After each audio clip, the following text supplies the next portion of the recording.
যে 1 জুলাই থেকে নিয়মতান্ত্রিকভাবে এই আন্দোলন তারা করছে, ঠিক কবে থেকে জামাত বিএনপি এই কোটা আন্দোলনকারীদের মধ্যে নিয়মতান্ত্রিক ভাবে এই আন্দোলন কখনো নিয়মতান্ত্রিক ভাবে হয়নি। রাস্তা বন্ধ করে দেওয়া এটিকে তুমি নিয়মতান্ত্রিক আন্দোলন বলতে পারো না। সমস্ত যানবাহন বন্ধ করে দাও, রেল আন্দোলন তো রাস্তা বন্ধ করে আন্দোলন সেটা নিয়মতান্ত্রিক আন্দোলন। অবশ্যই রাস্তা খোলা রাখাটাই তো অশান্তির সৃষ্টি করা। এবং আপনি এটি বলছেন প্রধানমন্ত্রী 14 জুলাই বলেছিলেন যে আদালতের নির্দেশ অনুযায়ী আমার কার কিছু করার নাই, পরে দেখা গেল যে অনেক কিছু করার আছে। 18 জুলাই অ্যাটর্নি জেনারেলকে বলা হলো যে স্পেশালি ছুটির দিনে এসে এগিয়ে নিতে। আমি বলি আইনমন্ত্রী আনিসুল হক সাংবাদিকদের বললেন কবে? 18 জুলাই বললেন। শোনো খালেদ, না যেদিন না তার আগে তো হাইকোর্টের রায়ের কপি না পাওয়া পর্যন্ত তো সেই সুযোগ ছিল না। হাইকোর্টের রায় 14 জুলাই পেয়েছেন। 14 জুলাই পেয়েছেন। না 14 জুলাই পাওয়ার পরে ইমিডিয়েটলি তারা এগিয়ে নিয়েছে। কিন্তু ইমিডিয়েটলি না, 18 জুলাই এগিয়ে নিয়েছে জাস্টিস চৌধুরী। 18 জুলাই এগিয়ে নিয়েছে। আগে 18 জুলাই আগিয়ে নিয়েছে যখন এটি তো একটা প্রক্রিয়ার ব্যাপার। হাইকোর্টের রায় পেল, সেটি জমা দিল, সেখানে তারা লিভ টু অ্যাপিল অ্যাপ্লিকেশন করতে হলে এটি একটি প্রক্রিয়ার ব্যাপার। কিন্তু তারা তো আপিল বিভাগের রায় তো আর খণ্ডন করেনি বা করতে পারে না। খণ্ডন করলে তো তারা আদালত অবমাননার দায়ে অভিযুক্ত হতো, যে প্রধানমন্ত্রী রায় দেওয়ার আগে রায়টি হয়েছে 21 জুলাই। প্রধানমন্ত্রী 17 জুলাই জাতির উদ্দেশ্যে ভাষণে কি করে বললেন যে তোমাদের রায় পছন্দ হবে তোমাদের? How could she no? না না, আশা করি পছন্দ হবে এই কথা বলেছে। কারণ এখানে কথা হলো, বলেছে যে তোমার রায় প্রধানমন্ত্রী তো আর হাইকোর্ট সুপ্রিম কোর্ট পরিচালনা করে না, তাই না? কথা হলো এই কথা তো মনে হচ্ছে যে করে না মোটেও প্রধানমন্ত্রী ওই ধরনের কোনো কথাই বলেনি। এইভাবে টুইস্ট করা তো ঠিক না। শোনো, এইখানে কথাটা হলো যে সরকারকে তো অপেক্ষা করতে হয়েছে যে সুপ্রিম কোর্ট কি বলে। এর বাইরে তো কিছু করার ছিল না। এর বাইরে করা মানে সংবিধানকে ই করে দেওয়া, এটা একটা বিদ্রোহের মতো। সংবিধানের বাইরে কিছু করা। জাস্টিস চৌধুরী, আপনি প্রধানমন্ত্রীর কথা শুনবেন না, আপনি কি আইনমন্ত্রীর কথা শুনবেন? আইনমন্ত্রীটা তো আমি দেখবো ডকুমেন্ট। প্রধানমন্ত্রী কি বলেছে সেটা তো না, আমি দেখবো ডকুমেন্ট। অ্যাটর্নি জেনারেল ব্রিফ ছিল না এই মামলাটি পরিচালনা করার ব্যাপারে। ব্রিফ ছিল না, অ্যাটর্নি জেনারেলের ব্রিফ ছিল কোটা রাখার পক্ষে। Attorney general, listen Khaled, don't confuse things, বুঝছো? অ্যাটর্নি জেনারেল যে পিটিশনটা করেছে সেই পিটিশনের কপি আমি দেখেছি।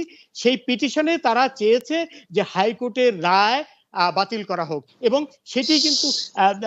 সেটি ছিল তাদের পিটিশনের কথা যখন লিভ টু অ্যাপিল করলো সেই একদম শুরুর থেকেই। এবং অ্যাটর্নি জেনারেল বারবার বলছিল যে এইটাই নিয়েই আমরা অ্যাপিলের ডিভিশনে যাচ্ছি। আইনমন্ত্রীও বলেছে এটা নিয়ে। আমি তো ডকুমেন্টের কথা বলবো। ডকুমেন্ট বলছে যে সরকার প্রথম থেকেই, এবং ইনফ্যাক্ট এই মুখের কথা আপনি গুরুত্ব দিবেন না। শেখ হাসিনার মুখের কথা আমি সেখানে যাচ্ছি না, যাওয়ার কোনো সুযোগও নেই। আমি দেখবো ডকুমেন্ট কি বলে। ডকুমেন্ট পরিষ্কার ভাষায় বলে, শেখ হাসিনা পরিষ্কার ভাষায় সংবাদ সম্মেলনে বলছেন যে তিনি কোটা চান, আর তার অ্যাটর্নি জেনারেলকে বলছেন যে কোটার বিরুদ্ধে গিয়ে ব্রিফ মানে লড়াই করো। না আপিল বিভাগে কি দরখাস্ত করেছে সেটা আমি দেখবো। সেটা হলো ডকুমেন্টেড ব্যাপার। সেখানে অত্যন্ত স্পষ্ট ভাষায় তারা চ্যালেঞ্জ করেছে হাইকোর্টের রায়, বলেছে যে হাইকোর্টের রায় বাতিল করা হোক। সেটাই ছিল একেবারে শুরুর থেকে, সেটাই ছিল বড় কথা। এবং আমাদের একটু বলবেন যে আপনি যে ডকুমেন্টটা দেখেছেন, অ্যাটর্নি জেনারেল ব্রিফ রেডি করেছেন, যে আপিল রেডি করেছেন, সেটা কত তারিখে করা? এইটা যেদিন করলো, লিভ টু অ্যাপিলের দরখাস্ত করলো আগে থেকে 18 জুলাই প্রথম তো করলো সিএমপি 18 জুলাই করলো। সিএমপি করলো না, তারও আগে সিএমপি যেদিন করলো সেই দিন 14 জুলাই আগে তো সিএমপি করা সম্ভব না। 14 জুলাই রায়ের সার্টিফিকেট আপনি বাইরে দিলেন। না শোনো খালেদ, আপিল কেন করলো? যদি এইটাই হয় তাহলে তো হাইকোর্টের রায় মেনে নিত। আপিল করলো কারণ আপিল করার প্রয়োজন ছিল না। চাপে পড়ে আপিল করতো না তো। না চাপে পড়ে আপিল, এই চাপ সৃষ্টি হওয়ার অনেক আগেই আপিল করেছে সরকার।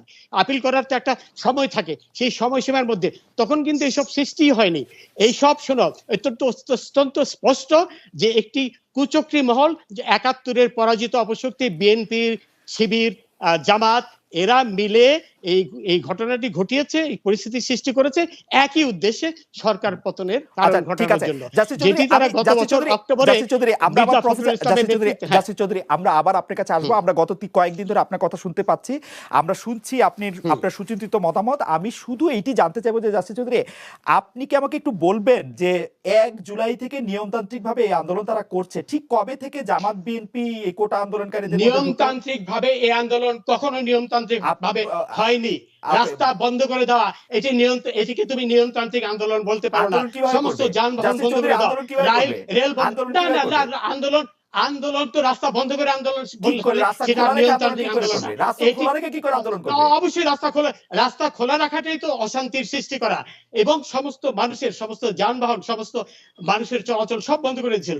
এইটিকে কোনো অবস্থায় নিয়মতান্ত্রিক আন্দোলন বলা যায় না। তখন যদি এটি বলা হইতো, এটি প্রকাশ আমি তো নিজে দেখেছি, আমি নিজে বেরোতে পারিনি, রাস্তার মানুষ বেরোতে পারিনি, চলাচল করতে পারিনি। বাংলাদেশে কোনো কিছু আন্দোলন চলবে না তাহলে, বাংলাদেশে কোনো কিছু আন্দোলন চলবে না তাহলে। নিয়মতান্ত্রিক আন্দোলন আর এই অশান্তির আন্দোলন সম্পূর্ণ আলাদা জিনিস। যদি নিয়মতান্ত্রিক আন্দোলন হতো তাহলে তো এইসব হতো না। তারা যদি রাস্তা বন্ধ না করতো, তারা যদি এমনিতে রাস্তা বন্ধ করাটা কোন অবস্থায় নিয়মতান্ত্রিক পড়ে না। নিয়মতান্ত্রিক আন্দোলন হলো করা, দাবি উচ্চারণ করা, এবং সেটি শান্তিপূর্ণ ভাবে, রাস্তা বন্ধ করে নয়, রেল বন্ধ করা, কোনো অবস্থায়